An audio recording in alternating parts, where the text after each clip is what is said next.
Véritable refuge pour la biodiversité et alliés dans la lutte contre le dérèglement climatique, nos forêts naturelles sont des trésors de plus en plus menacés.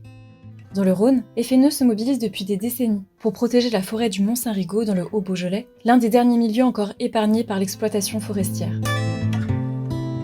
En 2022, grâce à l'opération Aux arbres citoyens portée par FNE National et France TV, notre association a pu récolter des fonds afin de poursuivre notre engagement sur ce site au travers du projet Des feuillus au Mont-Saint-Rigaud. Premièrement, ces fonds nous ont permis de mener des actions de protection concrètes de la biodiversité à travers l'achat de parcelles. On a l'impression effectivement qu'il y a de plus en plus de forêts en France. Le couvert forestier a effectivement doublé en un siècle, il représente à l'heure actuelle 30% du territoire français, mais en réalité sur ces 30%, il n'y a que 2% de forêts naturelles. Nos forêts du Saint-Rigaud là, sont des forêts très riches en biodiversité, c'est des réservoirs.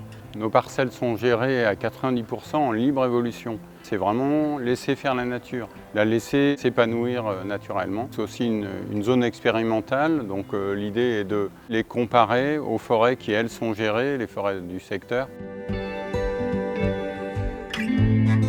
En parallèle, nous menons des actions de sensibilisation avec comme objectif premier de transformer ce site en site vitrine à l'échelle du Rhône et pourquoi pas plus largement.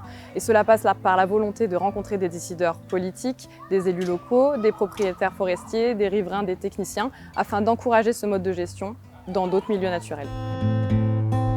Le pôle éducation à l'environnement de FNE Rhône a élaboré un plan de valorisation. Le but, c'est évidemment de montrer la richesse de la nature sur le secteur et qui est encore largement méconnu par toute une partie du public. Nous continuons d'avoir besoin d'alliés pour mener à bien ces actions de valorisation, mais aussi pour poursuivre les recherches scientifiques, continuer les achats de parcelles et réaliser des éco-chantiers sur site.